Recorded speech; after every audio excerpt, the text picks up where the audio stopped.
Shri Swami Samarth. लुसेंट्स book में से हम इतिहास पढ़ रहे हैं। उसमें हमारा अगला मुद्दा है गुप्त साम्राज्य। गुप्त साम्राज्य का उदय तीसरी शताब्दी के अंत में प्रयाग के निकट कौशाम्बी में हुआ। गुप्त वंश का संस्थापक श्रीगुप्त 240 से 280 ईस्वी था। श्रीगुप्त का उत्तराधिकारी घटोत्कच 280 से 320 ईस्वी हुआ। गुप्त वंश का प्रथम महान सम्राट चंद्रगुप्त प्रथम था। यह 320 ईस्वी में गद्दी पर बैठा। इसने लिच्छवी राजकुमारी कुमार देवी से विवाह किया। इसने महाराजाधिराज की उपाधि धारण की। गुप्त संवत 319 से 320 ईस्वी की शुरुआत चंद्रगुप्त प्रथम ने की। चंद्रगुप्त प्रथम का उत्तराधिकारी समुद्रगुप्त हुआ, जो 335 ईस्वी में राजगद्दी पर बैठा। इसने आर्यवर्त के 9 शासकों और दक्षिणावर्त के 12 शासकों को पराजित किया। इन्हीं विजयों के कारण इसे भारत का नेपोलियन कहा जाता है। इसने अश्वमेधकर्ता, विक्रमांक एवं परम भागवत की उपाधि धारण की। इसे कविराज भी कहा जाता है। नोट: परम भागवत की उपाधि धारण करने वाला प्रथम गुप्त शासक समुद्रगुप्त था।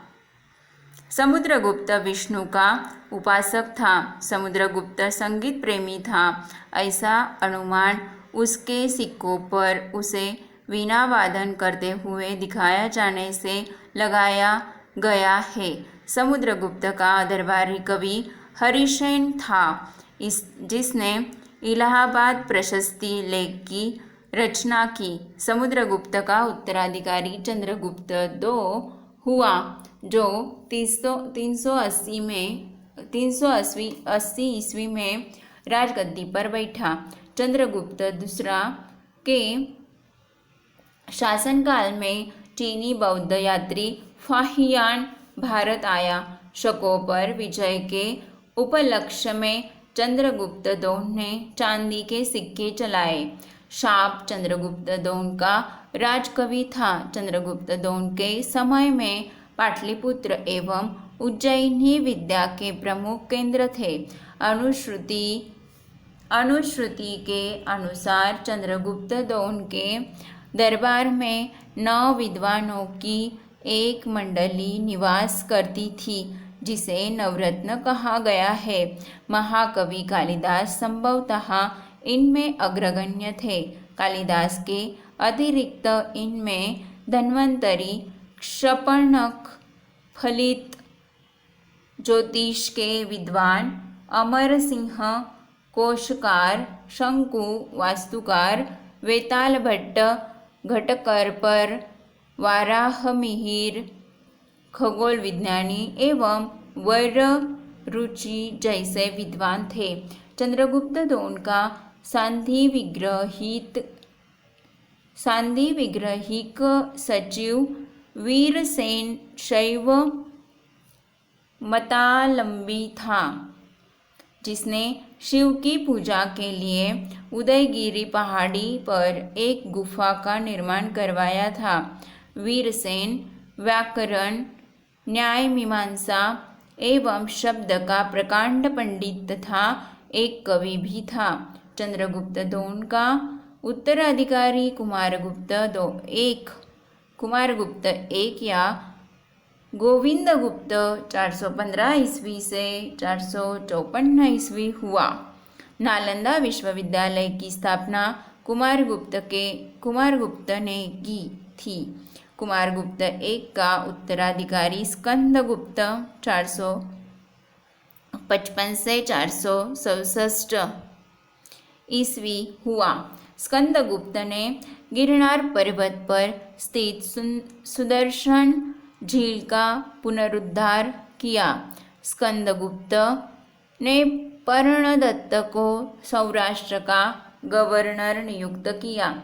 स्कंदगुप्त के शासनकाल में ही हूणों का आक्रमण शुरू हो गया। अंतिम गुप्त शासक विष्णुगुप्त था। गुप्त साम्राज्य की सबसे बड़ी प्रादेशिक इकाई देश थी, जिसके शासक को गोपना कहा जाता था। एक दूसरी प्रादेशिक इकाई भुक्ति थी, जिसके शासक उपरीक कहलाते थे। भुक्ति के नीचे विषय नामक प्रशासनिक इकाई होती थी, जिसके प्रमुख विषयपति कहलाते थे। पुलिस विभाग का मुख्य अधिकारी दंडपाशिक कहलाता था।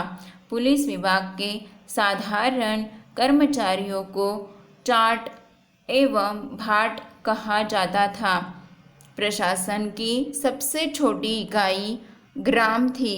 ग्राम का प्रशासन ग्राम सभा द्वारा संचालित होता था। ग्राम सभा का मुखिया ग्रामीक कहलाता था एवं अन्य सदस्य महत्तर कहलाते थे।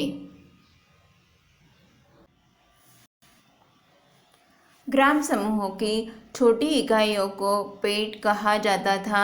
गुप्त शासक कुमारगुप्त के दामोदरपुर ताम्रपत्र में भूमि बिक्री संबंधी अधिकारियों के क्रियाकलापों का उल्लेख है। भू राजस्व कुल उत्पादन का 1/4 भाग से 1/6 भाग हुआ करता था।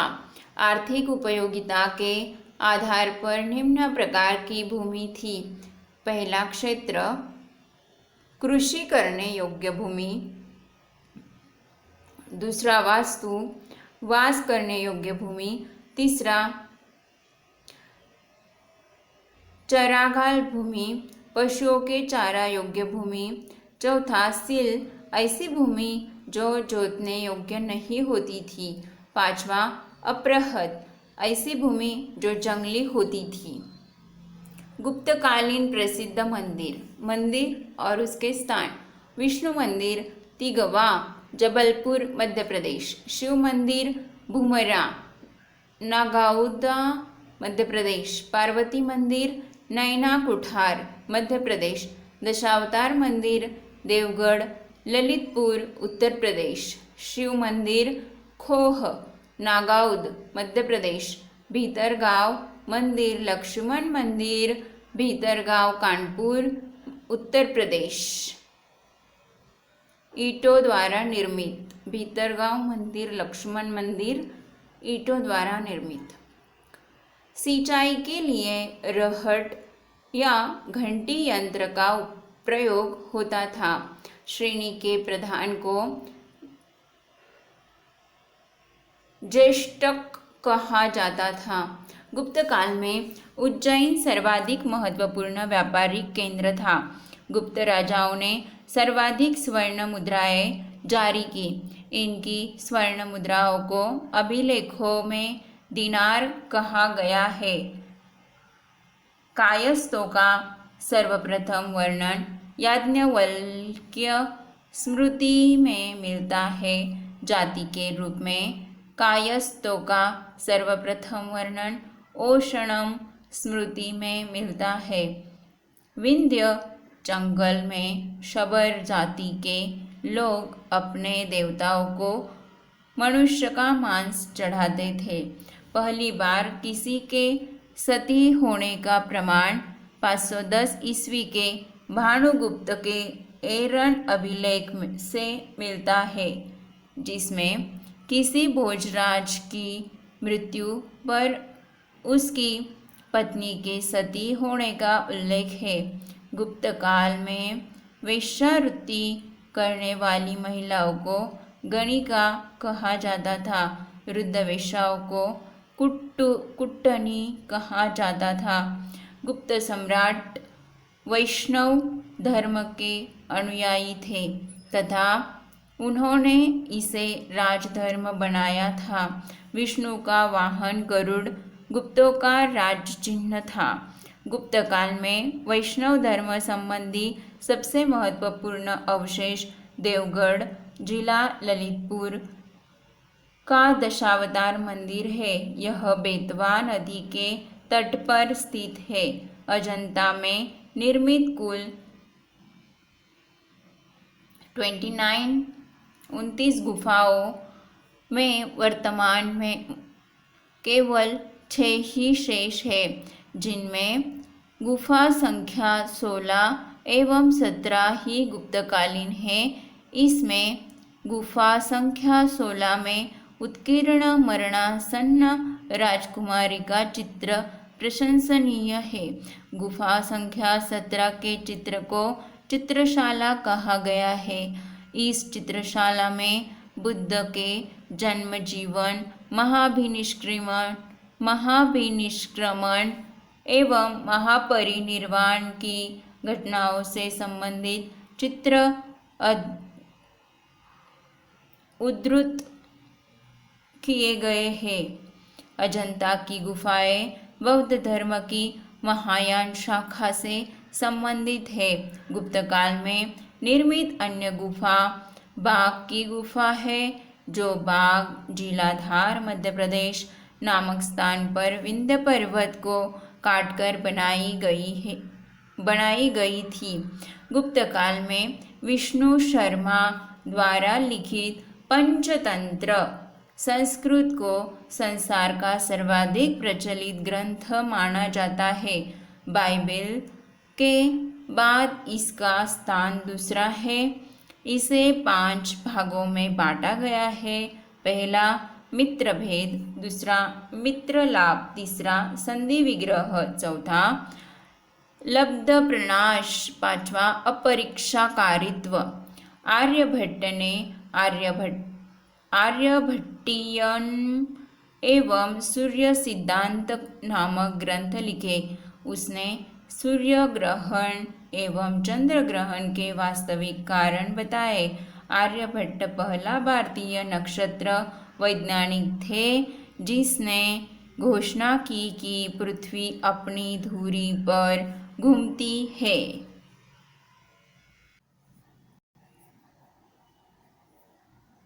वराहमिहिर की पुस्तक बृहद संहिता में नक्षत्र विद्या, वनस्पति शास्त्र, प्राकृतिक इतिहास और भौतिक भूगोल के विषयों पर चर्चा की गई है। वराहमिहिर ने पंचसिद्धांत, बृहज्जातक और लघु जातक की रचना भी की। ब्रह्मगुप्त इस युग के महान नक्षत्र वैज्ञानिक एवं गणित तज्ञ थे। उसने यह घोषणा करके न्यूटन के सिद्धांत की पूर्व कल्पना कर ली। प्रकृति के एक नियम के अनुसार सभी वस्तुएं पृथ्वी पर गिरती है, क्योंकि पृथ्वी स्वभाव से ही सभी वस्तुओं को अपनी ओर आकर्षित करती है। गुप्त काल में प्लकाण्व ने पशु चिकित्सा पर हस्त्यायुर्वेद लिखा। नवनीतकम की रचना गुप्त काल में की गई है। इस पुस्तक में नुस्खे, सूत्र और उपचार विधियां दी गई है। पुराणों की वर्तमान रूप में रचना गुप्त काल में हुई। इसमें ऐतिहासिक परंपराओं का उल्लेख है। संस्कृत गुप्त राजाओं की शासकीय भाषा थी। गुप्त काल में चांदी के सिक्कों को रुप्यका कहा जाता था। याज्ञवल्क्य, नारद, कात्यायन एवं बृहस्पति स्मृतियों की रचना गुप्त काल में ही हुई। मंदिर बनाने की कला का जन्म गुप्त काल में ही हुआ। त्रिमूर्ति की अवधारणा का विकास गुप्त काल में ही हुआ।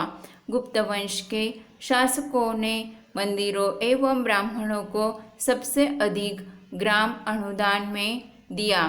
गुप्त काल लौकिक साहित्य की सर्जना के लिए स्मरणीय है। भास के 13 नाटक इसी काल के हैं।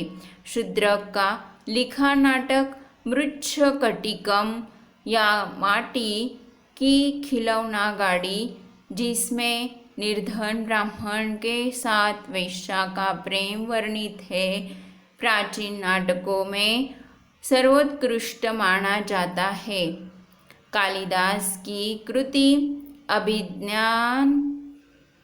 अभिज्ञान शकुंतलम, राजा दुष्यंत एवं शकुंतला के प्रेम की कथा प्रथम भारतीय रचना है, जिसका अनुवाद यूरोपीय भाषाओं में हुआ।